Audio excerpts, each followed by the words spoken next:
Shalom Bapak Ibu Saudara yang dikasihi Tuhan Yesus Kristus, berjumpa kembali dengan saya Pendeta Immanuel Adam dalam Sapaan Gembala. Saya harap Bapak Ibu Saudara sekalian tetap berada dalam keadaan sehat, kuat, penuh sukacita dan damai sejahtera Tuhan. Mari Bapak Ibu sekalian, sebelum kita bersama-sama merenungkan firman Tuhan, kita berdoa, kita mohon pimpinannya. Mari kita berdoa. Bapa di sorga, kami mengucap syukur hari ini kami boleh bersama-sama kembali bersekutu dalam Sapaan Gembala. Kiranya melalui acara Sapaan Gembala saat ini, iman kami, pengharapan kami, dan kasih kami pada Tuhan semakin dipertajam dan semakin baik di mata Tuhan. Terima kasih Bapa di sorga. Kami siap untuk berjalan bersama Tuhan, bertumbuh bersama dengan Tuhan. Dalam nama Tuhan Yesus kami berdoa. Amin.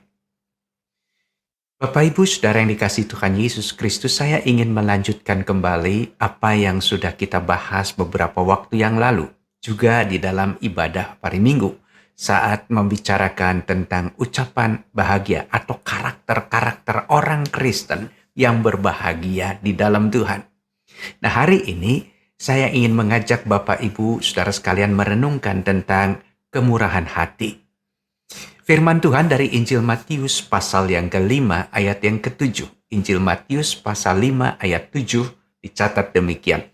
Berbahagialah orang yang murah hatinya, karena mereka akan beroleh kemurahan. Saudara, kemurahan hati itu adalah sebuah tindakan kasih.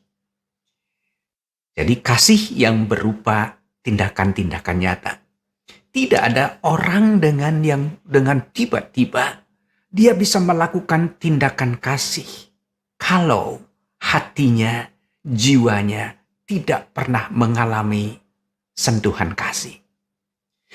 Bapak Ibu Saudara dikasihi Tuhan Yesus, seorang anak ketika dia berada dalam lingkungan keluarga, ayah dan ibunya yang mendidik dia dengan keras, dan kemudian juga tidak pernah menyatakan cinta kasihnya kepada anak ini, saudara dapat bayangkan apa yang akan terjadi di masa depan. Dia akan menjadi seorang yang keras, dia akan menjadi seorang yang tidak memperhatikan orang lain. Mengapa? Karena dia tidak pernah mengalami kasih. Jadi ketika dia memperoleh tanggapan kasih dari orang-orang di sekitarnya, itu aneh buat dia. Saudara, pasti hatinya penuh dengan luka-luka batin yang mungkin belum tersembuhkan sampai saat ini. Saudara, orang-orang yang seperti ini adalah orang-orang yang selalu curiga dengan orang-orang yang ada di sekitarnya. Itu sebabnya dia akan selalu berusaha untuk tidak mau menanggapi apa yang ada di sekitarnya dengan kasih atau dengan tanggapan positif. Dia penuh dengan kecurigaan. Bapak Ibu Saudara yang dikasihi Tuhan Yesus Kristus, demikian juga orang-orang yang tidak pernah mengalami tindakan kasih atau tidak pernah mengalami siraman kasih dalam kehidupannya, dia akan menjadi orang yang sombong. Dia ingin selalu diperhatikan, dia ingin menjadi orang yang selalu harus dituruti, orang yang selalu harus dihormati, dia harus menjadi orang yang selalu kemanapun dia pergi, semua orang dapat memanggutkan kepala, menghormatinya, dan bisa mengatakan shalom atau lain sebagainya. Dan dia senang ketika orang-orang lain mengucapkan kata-kata itu. Mengapa saudara ada kekosongan dalam hatinya? Karena dia memang haus akan tindakan-tindakan kasih. Saudara yang dikasihi Tuhan Yesus Kristus, Yesus mau mengajarkan tentang kebahagiaan. Buat saudara yang keras hatinya, buat saudara yang tidak pernah mengalami tindakan kasih, namun Tuhan ingin mengajar saudara dan saya untuk bahagia melalui tindakan kasih Allah dalam hidup saudara. Nah, itu sebabnya saudara, Tuhan Yesus mau mengajarkan kebahagiaan bagi orang-orang yang mau datang kepada Dia, orang-orang yang mau meninggalkan jalan hidupnya yang lama, orang-orang yang mau kembali bersekutu bersama dengan Tuhan, orang-orang yang mau berjalan bersama dengan Tuhan, dan orang-orang yang mau belajar dalam hidupnya, mengendalikan hidupnya, dan dia juga adalah orang-orang yang belajar untuk selalu mencari firman-Nya serta melakukannya. Pasti mereka itu adalah orang-orang yang sadar bahwa mereka adalah orang-orang yang paling banyak menerima kasih dari Tuhan. Saudara, seseorang yang terus-menerus mau datang pada Tuhan karena dia pernah mengalami tindakan-tindakan kasih Tuhan dalam hidupnya. Itu sebabnya dia akan terus-menerus datang pada Tuhan. Dan dia boleh menerima begitu banyak tindakan kasih Tuhan dalam hidupnya. Dan dia akan semakin sadar dalam hidupnya. Oh, selama ini rupanya Tuhan tidak pernah meninggalkan dia. Tuhan selalu peduli dalam hidupnya. Nah, orang-orang yang seperti ini, saudara, adalah orang-orang yang bahagia. Sebab dia bisa bermurah hati. Kenapa dia bisa bermurah hati? Karena Allah bermurah hati dalam hidupnya. Saya teringat dengan ucapan Rasul Paulus dalam Efesus 2 ayatnya yang ke-8. Sebab karena kasih karunia, kamu diselamatkan oleh iman. Karena kasih Allah dalam hidup saudara. Tuhan tahu bahwa saudara tidak dapat menyelamatkan hidup saudara. Saudara masih tetap ada dalam genggaman dosa. Saudara tidak mungkin dapat hidup yang kekal. Itu sebabnya karena kasih Tuhan yang begitu luar biasa dalam hidup saudara, dia mau menyelamatkan saudara. Dia mau berkorban di kayu salib hanya untuk saudara dan saya. Dan itu bukan hasil usahamu engkau diselamatkan Tuhan, tetapi karena pemberian-pemberian Allah. Saudara, tindakan kemurahan hati saudara itu sangat berdampak bagi orang-orang yang ada di sekitar kehidupan saudara. Sama seperti tindakan kasih Tuhan dalam hidup saudara. Itu berdampak dalam hidup saudara. Saudara menjadi orang yang tunduk pada Tuhan. Saudara menjadi orang yang bisa meninggalkan kehidupan saudara yang lama dan mulai masuk hidup baru bersama dengan Tuhan. Saudara bisa menjadi orang yang selalu memuliakan Tuhan, memuji Tuhan karena kebaikan dan kasih-Nya. Nah, saudara-saudara yang mengalami cinta kasih Tuhan seperti inilah saudara. Orang-orang yang mampu untuk bermurah hati. Sama seperti itu berdampak dalam hidup saudara dari kemurahan hati Allah. Demikian juga tindakan saudara mempunyai dampak buat orang-orang yang ada di sekitar kehidupan saudara. Saudara, Matius pasal 7 ayat yang ke-12 dicatat demikian.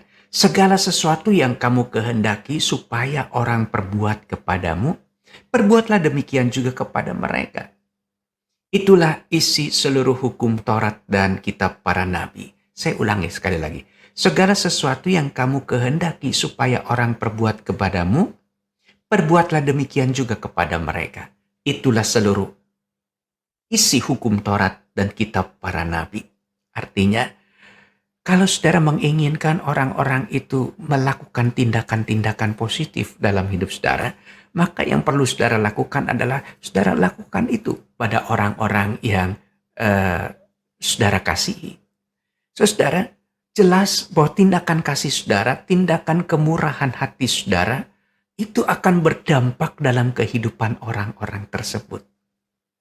Kadangkala saudara kita nggak peduli dengan orang-orang yang menyakiti saudara, orang-orang yang tidak peduli dengan saudara, orang-orang yang menjauhkan diri dengan saudara. Saudara berpikir, it's okay. Kalau kamu memang mengambil keputusan itu tidak mau berdampingan dengan saya, it's okay, itu urusan kamu, bukan urusan saya. Saudara, orang Kristen tidak dipanggil untuk hidup seperti itu. Orang Kristen mau diajarkan Tuhan supaya hidupmu berdampak. Itu sebabnya harus dimulai dari dirimu. Kasihi dan nyatakan tindakan kasihmu pada orang-orang yang ada di sekitar kehidupanmu, siapapun mereka, seperti apapun mereka. Maka apa yang engkau lakukan untuk mereka itu mempunyai dampak dalam pikiran dan hatinya. Biarlah Roh Kudus bekerja dalam hidup orang itu. Sehingga orang itu mengalami tindakan kasih dan dia juga akan menjadi orang yang bermurah hati. Saudara yang dikasihi Tuhan Yesus Kristus, itu sebabnya mengapa Tuhan Yesus mengajarkan kemurahan hati. Sama seperti tindakan kasih Tuhan berdampak dalam hidup saudara, demikian juga tindakan kasih saudara akan berdampak untuk orang-orang yang ada di sekitar kehidupan saudara. Saudara, Amsal 11 ayat yang ke-17 dicatat demikian. Orang yang murah hati berbuat baik kepada diri sendiri. Tetapi orang yang kejam menyiksa badannya sendiri. Saudara, apa arti ayat ini? Orang yang murah hati itu sebenarnya berbuat baik untuk dirinya sendiri. Dia sedang melepaskan kebaikan-kebaikan pada orang lain. Dia sedang melepaskan energi positif untuk orang-orang yang ada di sekitar kehidupannya. Dan orang-orang seperti ini akan menjadi orang-orang yang bersukacita dalam hidupnya. Kenapa? Karena hidupnya tidak pernah mengalami yang disebut dengan tekanan dan dengan kekejaman. Yang ada adalah kasih, kasih, kasih, dan kasih. Tetapi orang yang kejam menyiksa badannya sendiri. Kenapa? Karena dia dikendalikan oleh kekejamannya. Dia dikendalikan oleh nafsunya untuk melakukan tindakan-tindakan kasar, tindakan-tindakan kejam. Dan dia menjadi orang-orang yang diperbudak oleh hawa nafsunya.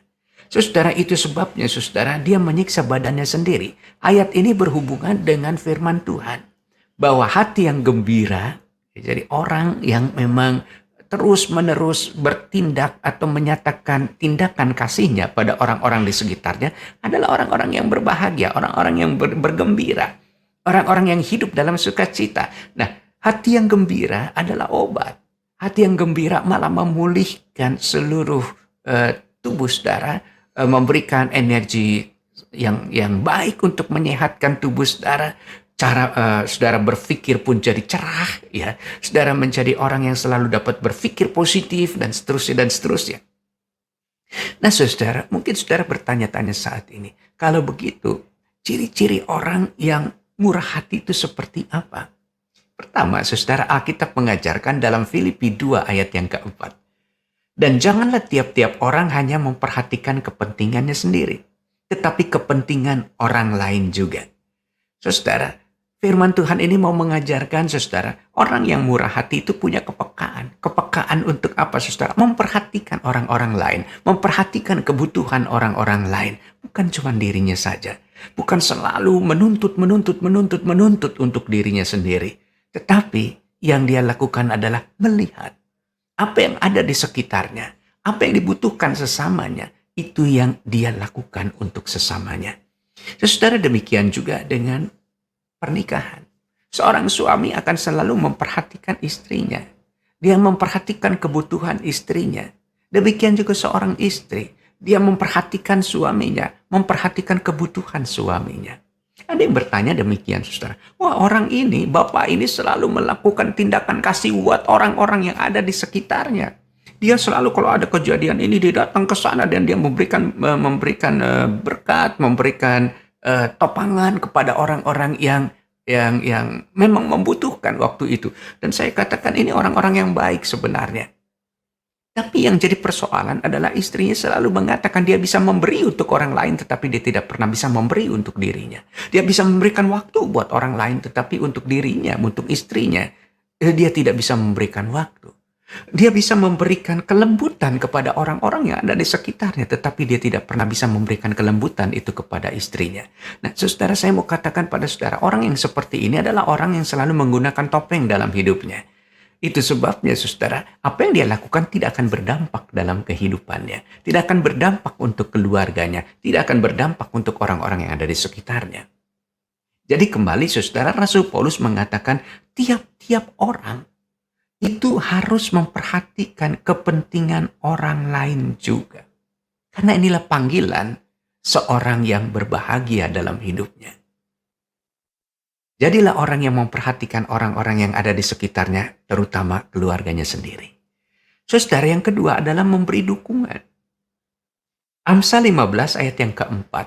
Lidah lembut adalah pohon kehidupan, tetapi lidah curang melukai hati. Artinya firman Tuhan mau mengajarkan orang-orang yang murah hati adalah orang-orang yang dari hatinya keluar melalui mulutnya. Kata-kata yang memberikan kekuatan, kata-kata yang memberikan semangat, kata-kata yang mengarahkan orang-orang ini untuk datang pada Tuhan. Dan orang-orang yang seperti ini adalah orang-orang yang membawa berkat buat setiap orang yang dijumpainya untuk bertemu dengan Tuhan. Bapak Ibu Saudara yang dikasihi Tuhan Yesus Kristus, itu sebabnya dikatakan lidah lembut adalah pohon kehidupan yang memberi kehidupan dan harapan untuk orang-orang yang ada di sekitar kehidupannya. Bapak Ibu yang dikasihi Tuhan Yesus, selain itu orang-orang yang murah hati itu cirinya seperti apa lagi? Yang selanjutnya adalah dia menunjukkan simpati. Roma 12 ayat 15. Roma 12 ayat yang ke-15. Bersukacitalah dengan orang yang bersukacita dan menangislah dengan orang yang menangis.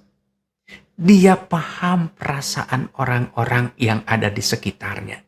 Dia merasakan kepedihan hati orang-orang yang ada di sekitarnya. Dia merasakan juga kekecewaan yang ada di dalam setiap hati orang-orang yang ada di sekitar kehidupannya. Dan dia hadir di situ. Dia mau bersama-sama merasakan dan mengalami kesulitan-kesulitan mereka.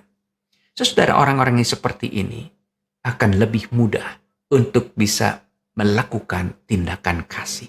Karena hatinya ada di tempat itu. Hatinya tertuju pada orang-orang yang mau dilayani. Saudara, ciri yang lain adalah jujur dan berterus terang. Amsal 27 ayat yang ke-6. Seorang kawan memukul dengan maksud baik, tetapi seorang lawan mencium secara berlimpah-limpah. Ini saudara yang saya tadi sebutkan, saudara pakai topeng ya saudara ya. Jadi seorang sahabat, dia akan mengingatkan orang-orang yang ada di sekitarnya. Dia akan bermurah hati dengan memberikan nasihat, tuntunan, dan juga mungkin arahan-arahan sehingga orang-orang yang dilayaninya tidak terjebak jatuh dalam dosa. Nah saudara yang dikasihi Tuhan Yesus, dia tidak akan menjadi seorang yang setiap kali ketemu orang cipika-cipiki, shalom dan lain sebagainya. Tetapi hatinya nggak ada di sana. Jadi jangan pakai topeng, jujur dan terus terang siapa saudara. Dan nyatakan kasih saudara dalam kejujuran saudara, dalam keterus terangan saudara. Saudara, yang terakhir adalah cirinya rela berkorban. Orang seperti ini adalah orang yang bukan sekedar memberi, tetapi dia pun dari dirinya sendiri memberikan yang terbaik buat orang-orang yang dilayaninya. Dan saya percaya saudara, orang-orang yang rela berkorban seperti ini, korban dana, tenaga, waktu, untuk melayani orang-orang yang kekurangan kasih, orang-orang yang membutuhkan kasih, mereka adalah orang-orang yang sangat luar biasa dalam hidupnya. Dan saya teringat dengan kisah orang Samaria yang baik hati. Dia memberikan apa yang ada dalam dirinya untuk menolong seseorang yang mungkin musuhnya, dari suku musuhnya. Namun dia mau memberikan perhatian yang luar biasa. Tidak ada tembok, tidak ada penghalang bagi seseorang yang mengikut Tuhan untuk melakukan tindakan kasih. Saya harap firman Tuhan hari ini boleh membuat setiap kita semakin menjadi orang-orang yang murah hatinya. Dan saudara akan menjadi orang yang berbahagia dalam hidup ini. Amin. Mari kita berdoa bersama. Tuhan Yesus, terima kasih untuk firman-Mu hari ini yang sudah mengajarkan kami untuk bermurah hati. Kami tahu bahwa murah hati adalah karakter orang-orang yang mau menjadi murid Tuhan. Dan kami bersyukur Tuhan berikan kesempatan hari ini untuk kami boleh mendapatkan firman-Mu ini. Terima kasih Bapa, mampukan kami untuk jadi pelaku firman-Mu, mampukan kami untuk menjadi orang-orang yang berdampak dalam hidup ini bagi orang-orang yang kami layani di sekitar kehidupan kami. Terima kasih Bapa, kami akan melanjutkan aktivitas kami. Roh-Mu yang kudus menyertai kami dan menolong dan menopang kami. Dalam nama Tuhan Yesus kami berdoa. Amin. Tuhan berkati Bapak Ibu saudara sekalian.